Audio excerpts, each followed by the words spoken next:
ceritanya ada sepasang pasutri ya. Ini aku lebih tekankan ke pemeran laki-lakinya. Ada sepasang pasutri, sebut aja yang laki-laki ini dengan inisial Mr. A dan yang perempuan dengan inisial Mr. E. Mr. A dan Mr. E. Mereka ini kedua sejoli yang saling mencintai. Kedua sejoli yang saling mencintai ini mempunyai karakter yang berbeda. Yang cowok ini cukup keras, yang cewek ini cukup lembut.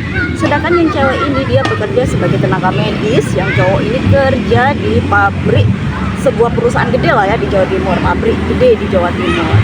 Nah, mereka ini menikah, namun pernikahan mereka tidak berlangsung lama, cukup 3 tahun aja. Nah, cukup 3 tahun aja dan mereka memiliki seorang anak ya. Nah, di situ terjadi KDRT nih ceritanya.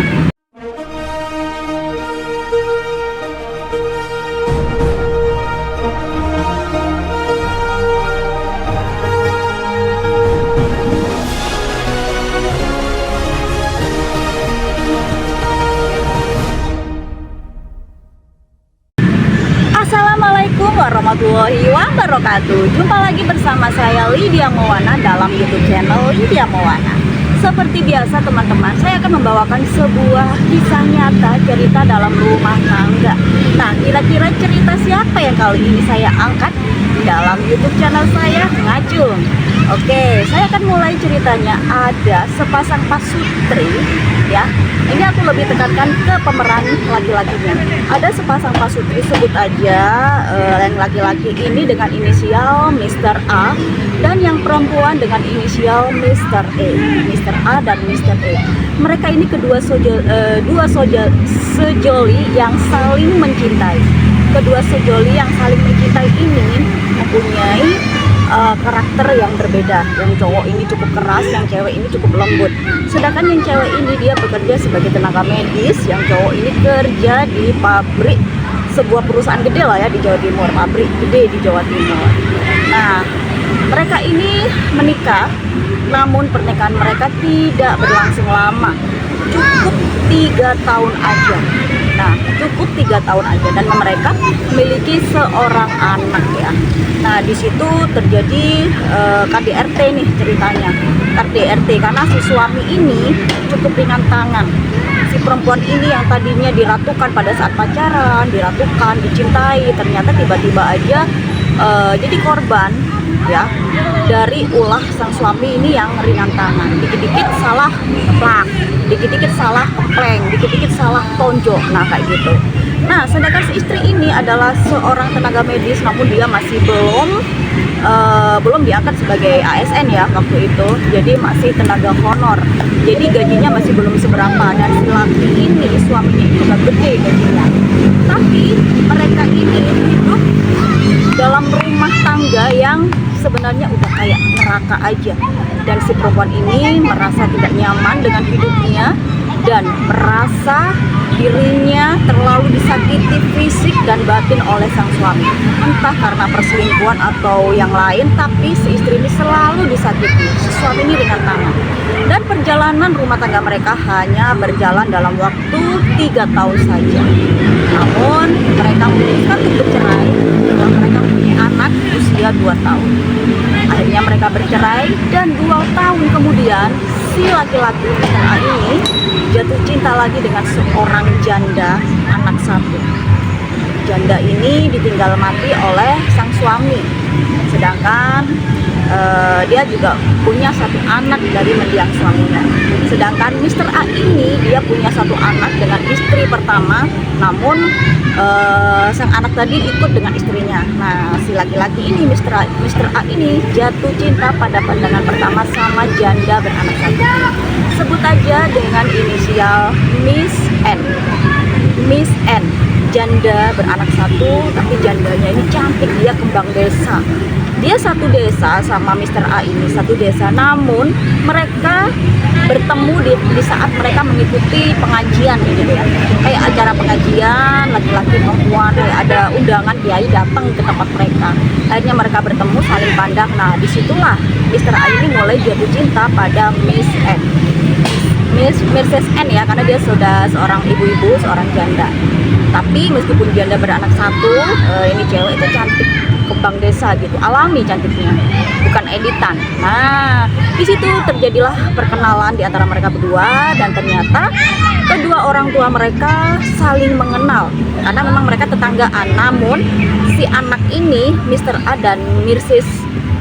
N ini tidak saling kenal, tapi orang tua mereka udah saling kenal gitu, karena memang mereka tetanggaan, saling nyapa gitu. Akhirnya dijodohkanlah mereka berdua, dan ternyata Mrs. N ini juga ada menaruh hati sama Mr. A. Mereka menaruh hati. Nah, terjadilah PDKT dan mereka saling mencintai.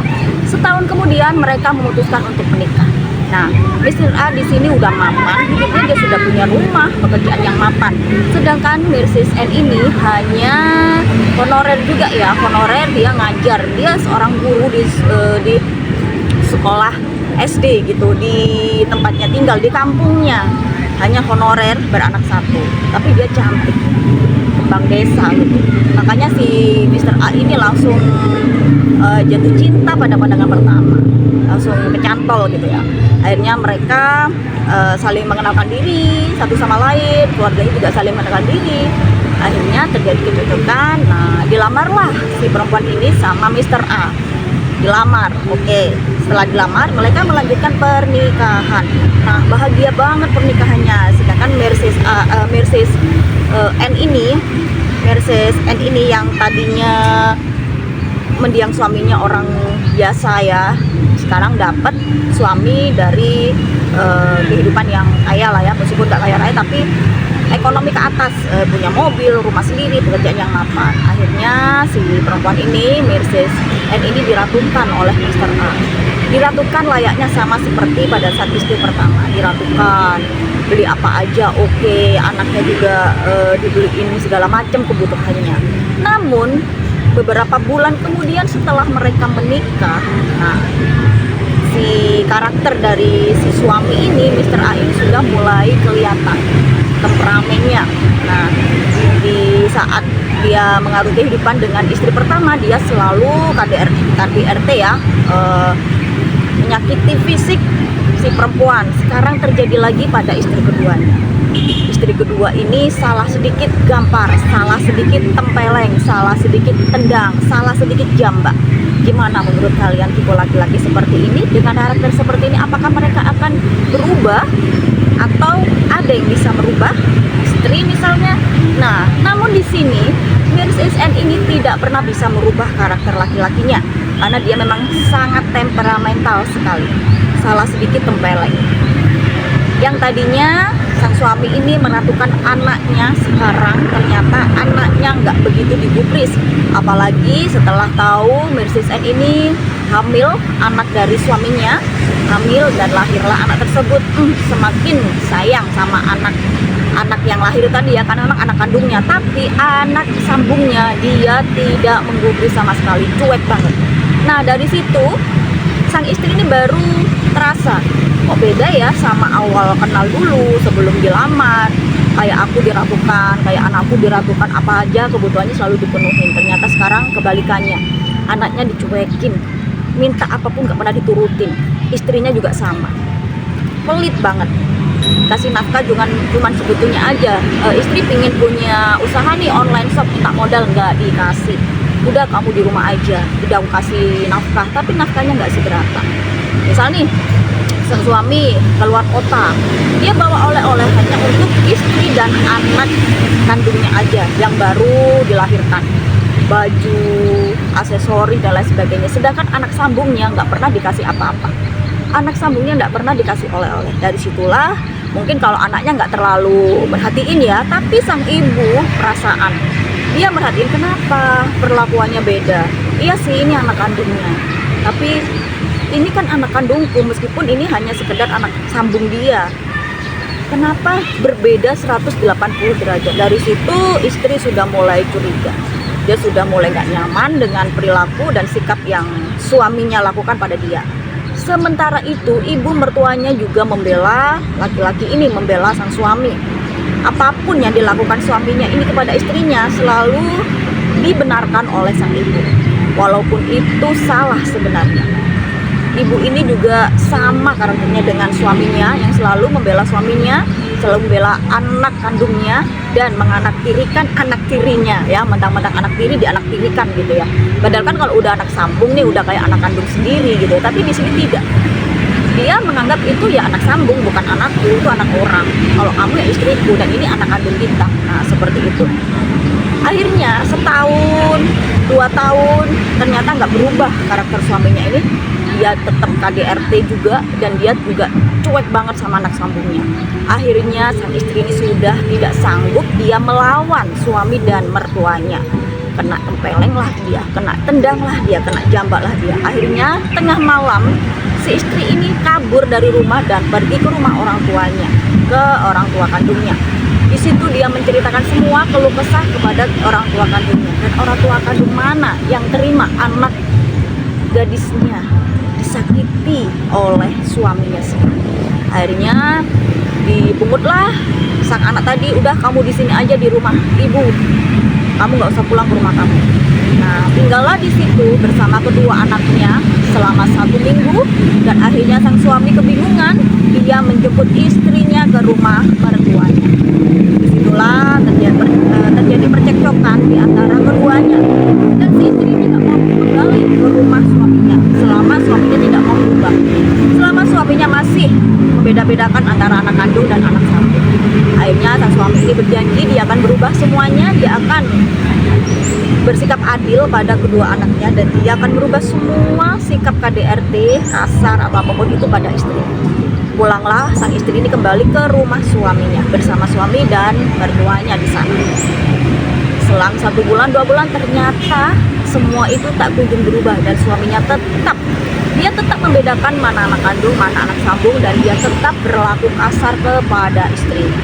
Dari situlah istrinya semakin berontak karena mertuanya sama sekali tidak membela dia.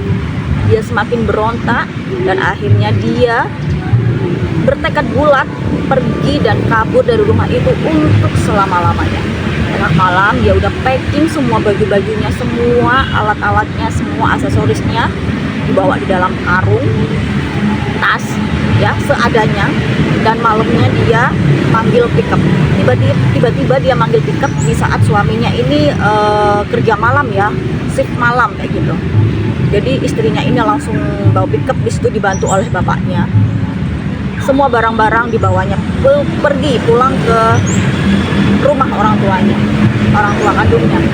Sampai di situ dia nggak pamitan sama mertuanya, sama suaminya nggak pamitan, semua anaknya dibawa. Nah, disitulah pada saat besok paginya suaminya pulang, dia tidak menemukan anak-anak dan istrinya di situ. Dia tanya sama ibunya tidak tahu menahu. Dan ternyata semua barang-barangnya sudah nggak ada. Dan dicari ke rumah mertuanya, ternyata sang istri ada di sana.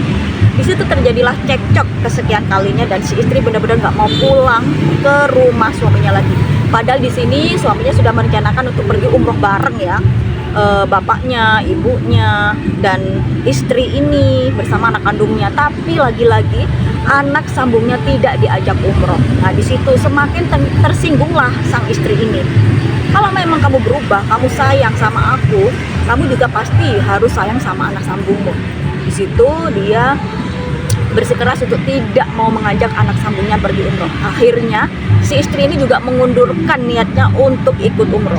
Kalau kamu tidak mau ngajak anakku, aku nggak akan pergi bersamamu. Baik, sang suami terima tantangan itu. Oke, mulai sekarang dan seterusnya kamu sudah bukan istriku lagi. Sang suami sudah menjatuhkan talak, dan itu udah berulang kali. Dan si istri ini juga yakin bahwa dia tidak akan pernah kembali ke rumah suami dan mertuanya lagi. Dan kedua anaknya sekarang dibawa oleh sang istri ini di rumah orang tua kandungnya. Dan usia mereka cukup muda loh, masih di bawah 35 tahun.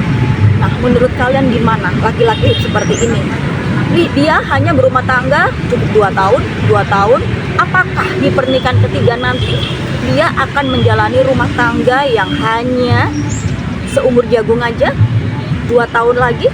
Menurut kalian gimana? Apakah ini menjadi habit atau karakter, atau bakal bisa berubahkah karakter laki-laki seperti ini? Coba kalian komen di kolom komentar. Apakah ke depan nanti pernikahan ketiganya Mister A ini akan awet rumah tangganya atau akan tetap berumur cukup 2 tahun? Silakan tulis di kolom komentar di bawah ini. Oke, saya akhiri dulu cerita kisah rumah tangga kali ini. Kita bertemu lagi di next cerita. Dan buat kalian yang punya cerita unik, kisah nyata rumah tangga kalian, boleh di-share di email yang udah aku sematkan di deskripsi YouTube channel aku. Oke, sampai jumpa di cerita selanjutnya. Wassalamualaikum warahmatullahi wabarakatuh.